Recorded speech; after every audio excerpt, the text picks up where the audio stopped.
A epístola de Paulo aos Efésios, capítulo 4, versículo 7, o título diz: O Santo Ministério e o Serviço dos Santos. E a graça foi concedida a cada um de nós segundo a proporção do dom de Cristo. Por isso diz: quando ele subiu às alturas, levou cativo o cativeiro e concedeu dons aos homens. Ora, que quer dizer subiu, se não também havia descido até as regiões inferiores da terra? Aquele que desceu é também o mesmo que subiu acima de todos os céus, para encher todas as coisas. E ele mesmo concedeu uns para apóstolos, outros para profetas, outros para evangelistas e outros para pastores e mestres, com vistas ao aperfeiçoamento dos santos para o desempenho do seu serviço, para a edificação do corpo de Cristo, até que todos cheguemos à unidade da fé e do pleno conhecimento do Filho de Deus, a perfeita varolinidade, à medida da estatura da plenitude de Cristo, para que não mais sejamos como meninos, agitados de um lado para outro, levados ao redor por todo vento de doutrina, pela artimanha dos homens, pela astúcia com que induzem ao erro, mas seguindo a verdade em amor, cresçamos em tudo naquele que é a cabeça, Cristo, de quem todo o corpo, bem ajustado e consolidado pelo auxílio de toda junta, segundo a justa cooperação de cada parte, efetua o seu próprio aumento para a edificação de si mesmo em amor. Amém? Só até aqui, irmãos. Podem sentar glorificando ao Senhor.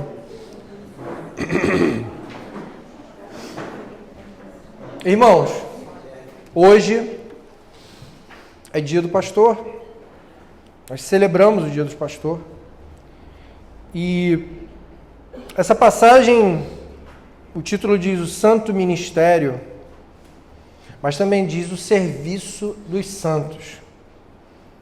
Os santos, a quem Paulo sempre se refere, são os cristãos, porque o nosso objetivo é ser santo como Cristo. É uma missão quase que impossível para uma natureza pecaminosa, carnal, mas é o que a gente precisa buscar. E é o que é a missão do pastor, porque Paulo já conclui no versículo 16 que o corpo de Cristo, a igreja, ela toda ajustada e consolidada para a edificação dela mesma, em amor para Cristo Jesus. Ou seja, precisamos que a igreja esteja unida, consolidada, e para isso, Paulo relata, através do versículo 8, 9 e 10, explicando como que Jesus fez o que ele disse no versículo 7. Porque ele diz no versículo 7 que a graça foi concedida a cada um de nós. E graça, irmãos, é favor sem merecimento. Amém. Então, nós recebemos um favor, recebemos a graça de Deus. A cada um de nós, segundo a proporção do dom de Cristo.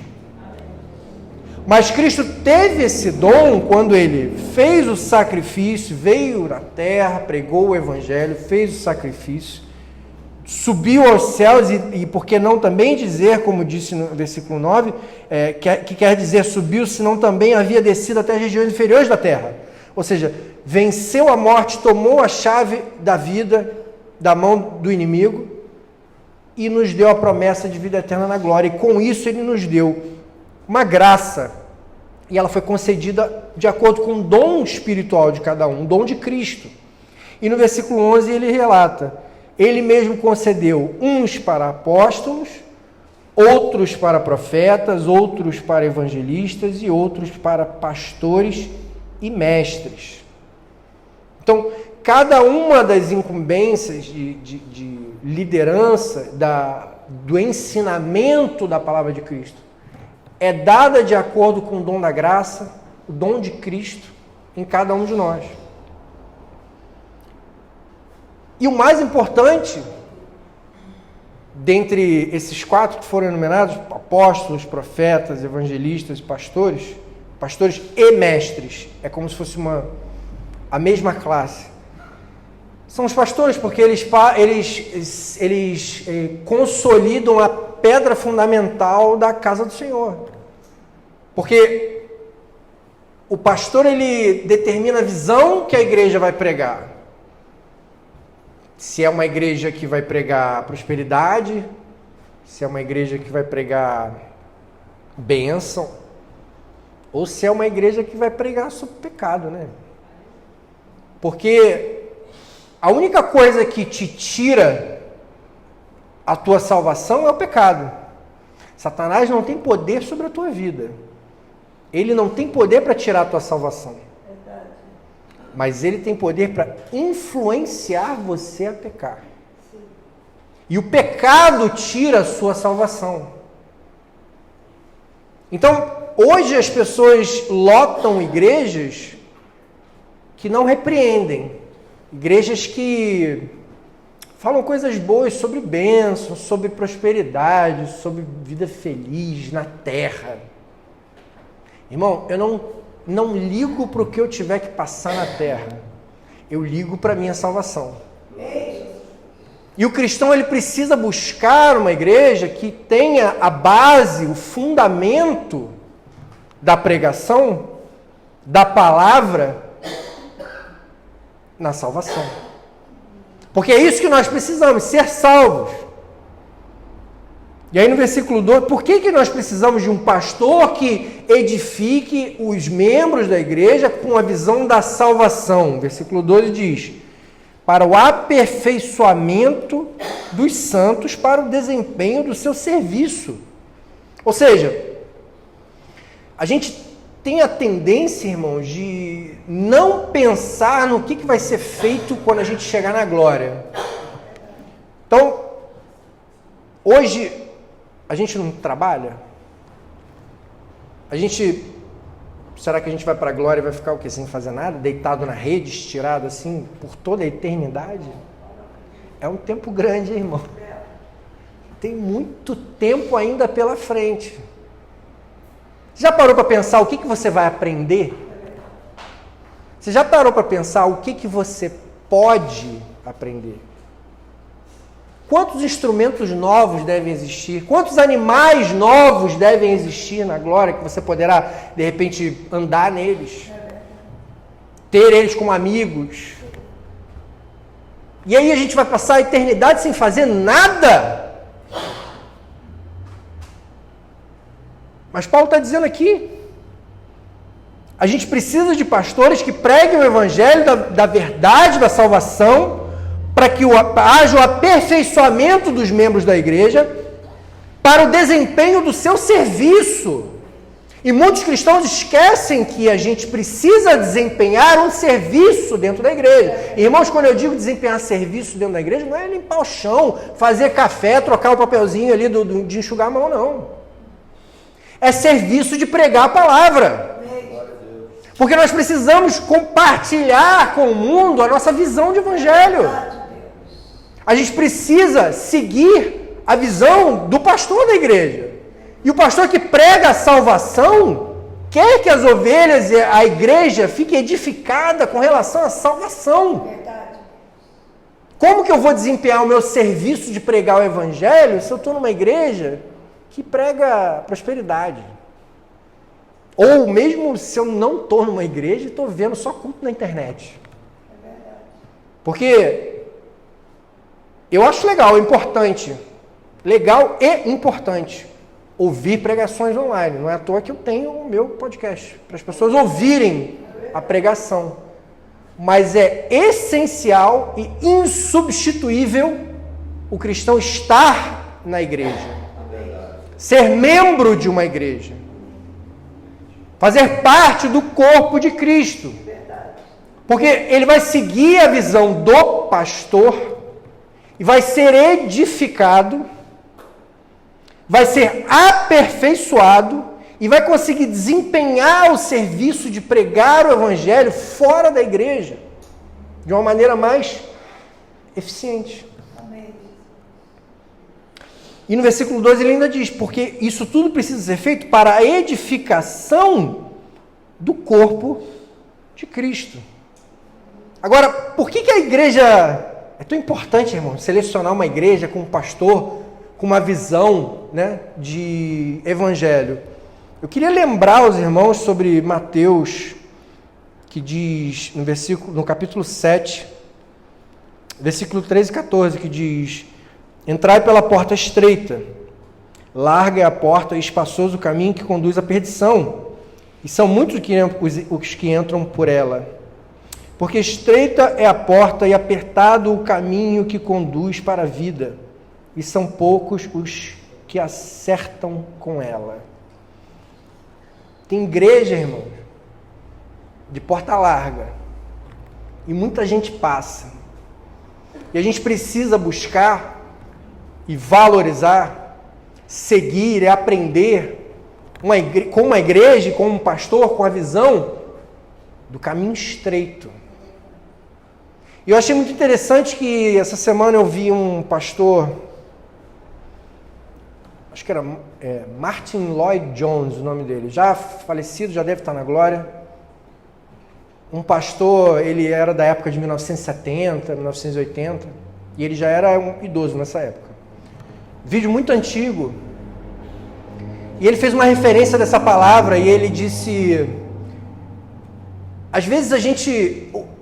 O que é o estreito, né? O caminho estreito. Isso aqui é um caminho estreito aqui na frente, esse corredor? É um caminho estreito.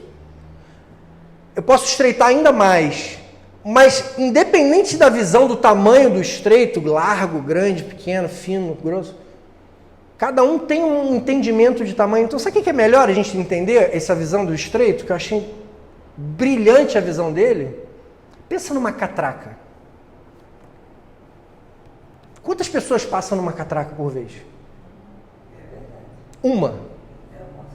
A salvação, ela é individual.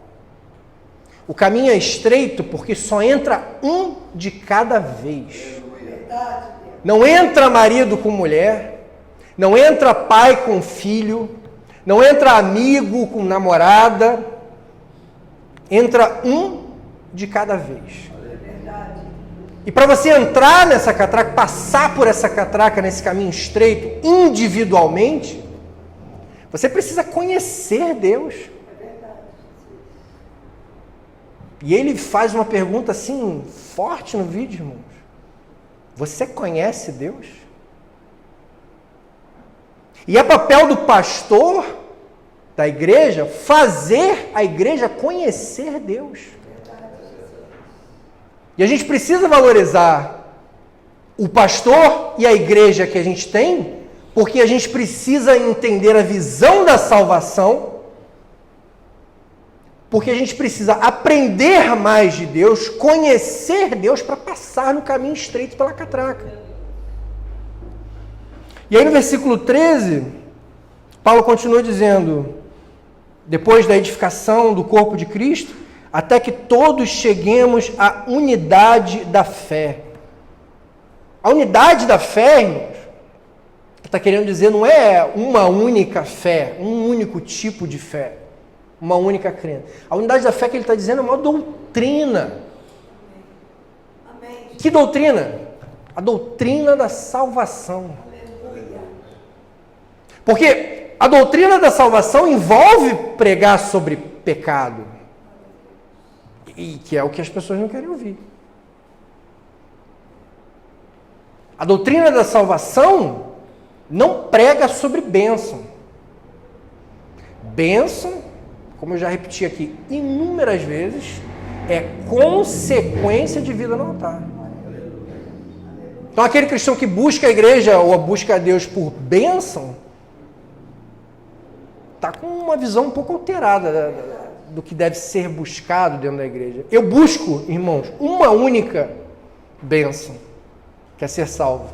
Aleluia. Eu considero essa a maior bênção. Então, tudo que vem ao longo da minha vida são presentes, algo para manter a minha vida um pouco mais confortável, de repente me recompensar por alguma atitude correta ou um comportamento bom, edificante. Mas bênção mesmo, na minha concepção, não há maior bênção do que ser salvo. Aleluia! É a bênção que eu busco. E essa unidade da fé é que a igreja precisa estar unida, precisa seguir a doutrina da salvação que o pastor traz para a igreja. Essa doutrina da salvação, como continua no versículo 13, que é a unidade da fé e do pleno conhecimento do Filho de Deus. Para a gente passar naquela catraca, naquele caminho estreito que só passa um por vez, a gente precisa desse pleno conhecimento do Filho de Deus, que é dado ao homem adulto, à medida da estatura da plenitude de Cristo, ou seja, que aquilo é nos dado à altura do Evangelho que Cristo trouxe para nós.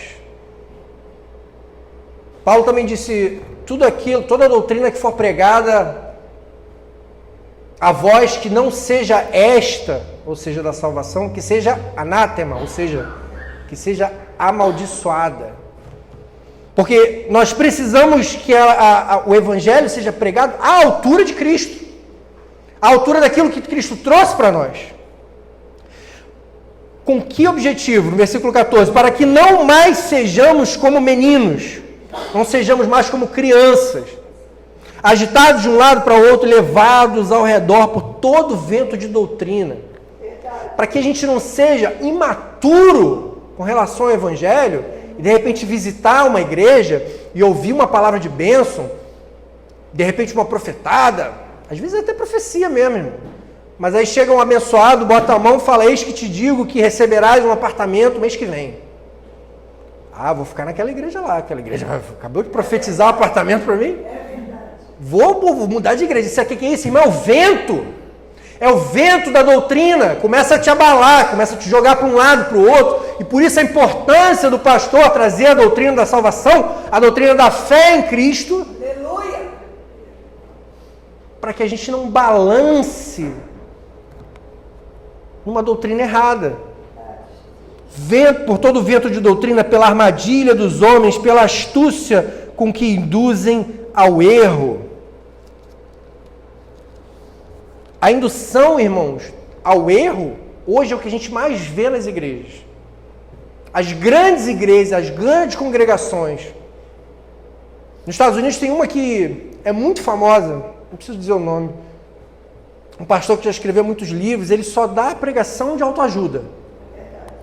Praticamente não menciona a Bíblia.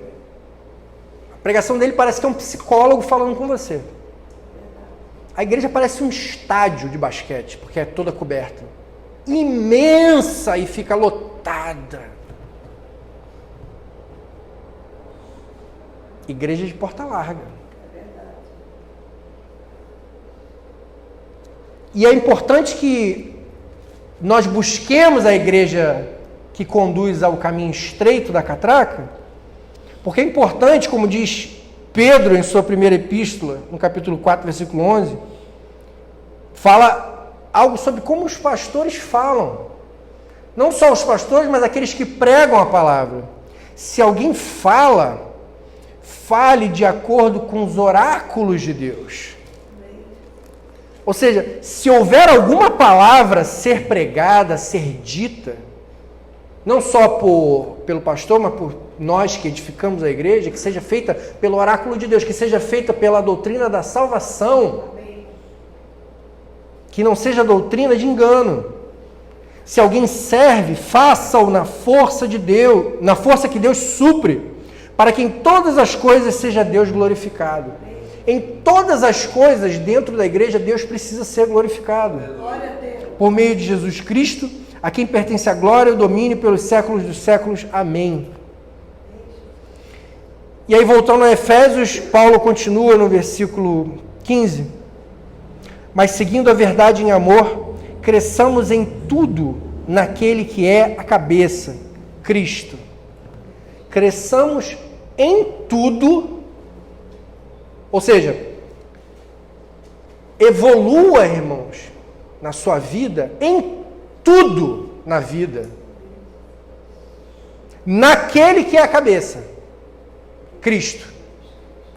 Tudo na sua vida precisa evoluir de acordo com Cristo. O seu trabalho precisa evoluir como com Cristo. A sua vida familiar precisa evoluir com Cristo. A sua vida amorosa, sentimental, precisa evoluir com Cristo. Seus estudos precisam evoluir com Cristo. Porque quando a gente for para a glória, irmãos, você vai achar a fonte da tua evolução. As doutrinas do vento da terra começam a desviar disso. Hoje a doutrina principal é aquela doutrina do eu, né? O homem como indivíduo autossuficiente. E essa doutrina, ela leva várias crenças e começa a abrir leques de permissões, né? Daquilo que fogem do que é homem e mulher. Espero que os irmãos entendam. É verdade, com certeza. Aquilo que foge do que é homem simplesmente e mulher simplesmente é a doutrina do eu. Ou seja, tudo pode. Você acha que é você é autossuficiente, você pode tomar suas decisões, você pode escolher ser quem você quiser ser e mudar de documento e tudo mais. Isso foge muito da doutrina da fé, da doutrina da salvação. Porque tudo aquilo que vamos evoluir na nossa vida tem que evoluir com Cristo. Amém. E como que a pessoa vai evoluir com Cristo, evoluir nessas matérias, nesses objetivos, sem seguir o que a doutrina da Bíblia diz? Mas por que precisamos evoluir com Cristo? Porque Cristo é a cabeça. E aí no versículo 16, Paulo conclui dizendo, de quem todo o corpo, de Cristo todo o corpo, bem ajustado e consolidado pelo auxílio de toda a junta, ou seja, um corpo, irmãos, agora fazendo analogia ao corpo humano, né? Se você ficar sem se exercitar, eventualmente, com a idade, os músculos enfraquecem, as juntas começam a doer, os ossos começam a enfraquecer. Então o corpo ele começa a ficar não consolidado. Ele começa a não responder como deveria. O braço não alcança mais aquele mesmo lugar. Porque o corpo ele não foi desenvolvendo as suas tarefas em unidade. Da mesma maneira, um outro exemplo seria a pessoa que evolui só metade do corpo. A gente brinca na academia que as pessoas que não treinam perna ficam com corpo de sabirila, que é perna de sabiá e corpo de gorila. Que é o quê? Simplesmente o cara só treina a parte de cima e a perna fica fininha. O que acontece depois de um tempo? Ele vai ter todo tipo de problema nos joelhos, vai ter todo tipo de problema nos tendões da perna, nas articulações da perna, da cintura para cima ele vai estar ótimo. Mas aí o corpo dele funciona em unidade? E não funciona em unidade. Irmãos, nós somos o corpo de Cristo. A igreja é o corpo de Cristo e a gente precisa funcionar em unidade. Adianta um braço treinar mais do que o outro? Adianta uma parte do corpo não se exercitar? Não. Adianta uma parte dela ficar completamente dormindo e de repente ela acorda, está toda cheia de problema? Nós somos o corpo de Cristo, nós precisamos evoluir com Cristo em unidade. Aleluia. Para que o corpo, bem ajustado e consolidado pelo auxílio de toda a junta auxilia a consolidação e o ajuste do corpo, segundo a justa cooperação de cada parte, cada um fazendo a sua parte justamente na igreja, para que a igreja cresça em unidade, efetua o seu próprio aumento, de acordo com cada um trabalhando, a igreja aumenta e edifica a si mesmo em amor. Ou seja, o trabalho de cada um dos irmãos em relação ao evangelho influencia na vida de cada um dos irmãos. O trabalho de cada irmão na igreja influencia na minha vida, influencia na vida do pastor, influencia na vida da missionária. Aí pode pensar que, mas como que a minha vinda na igreja influencia? Muitas vezes a gente tem pessoas indisciplinadas, por exemplo, que chegam na igreja, conversam, faz barulho, aí chega tarde, vai embora cedo, e essas coisas, elas não contribuem para a unidade da igreja. Logicamente, tirando cada caso de a pessoa saiu do trabalho, chegou tarde, não estou falando sobre isso. Estou falando sobre a pessoa que não está trabalhando em unidade com a igreja. Porque é necessário que, até no momento, por exemplo, agora, irmãos, que eu estou pregando a palavra para os irmãos, estão todos em unidade, entendendo o que eu estou pregando. Amém. E a gente não vê uma pessoa aqui, fora da unidade, que não esteja entendendo, ou ouvindo, ou prestando atenção no que está sendo pregado. Essa é a importância da gente buscar uma igreja em unidade de fé, que tenha a doutrina da salvação pregada pelo pastor, estabelecida pelo pastor da igreja. Que Deus abençoe a igreja, em nome de Jesus.